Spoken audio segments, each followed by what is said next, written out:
Weather update na tayo ngayong Lunes, July 15, 2024. Isa ng ganap na low pressure area ang binabantayang kumpol ng kaulapan sa Mindanao. Ito'y nabuo kaninang alas 8 ng umaga at nasa 485 kilometers east of Davao City.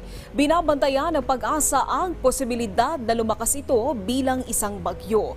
Tatahakin ng LPA ang Visayas, Mindanao at Southern Luzon, kaya't asahan na po na magpapatuloy ang mga pag-ulan sa nasabing lugar. Sa kanlurang bahagi ng bansa, naging ganap na bagyo na ang isa pang binabantayang low pressure area. Pero ang good news po ay nasa labas na ito ng Philippine Area of Responsibility.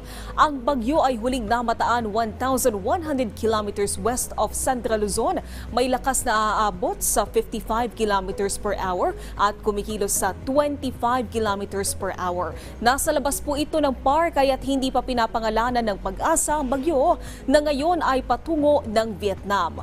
Wala itong direktang epekto sa bansa pero patuloy nitong pinalalakas ang hanging habagat na nagdadala ng malalakas sa pag-ulan sa western section ng Southern Luzon, Visayas at Mindanao. Samantala sa Central Luzon, Northern Luzon at Metro Manila ay maaasahan pa rin ang maaliwalas na tanghali pero malaki pa rin ang tsansa ng mga pag-ulan lalo na sa hapon o gabi dulot ng localized thunderstorms. Ito naman ang aasahan na panahon sa Visayas at Mindanao.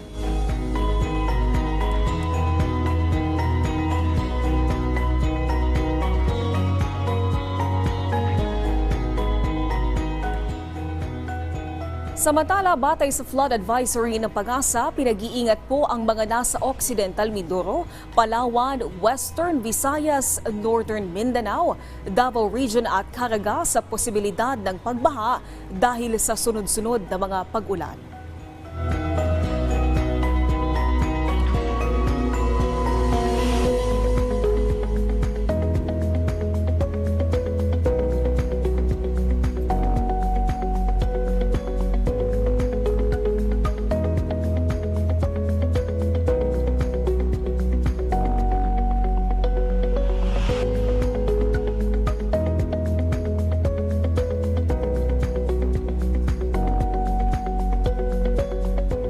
At paalala muli sa ating mga kababayan para maging ligtas sa lahat ng pagkakataon mula sa epekto ng pabago-bagong panahon. Ugaliing tumutok dito lang sa PTV Info Weather.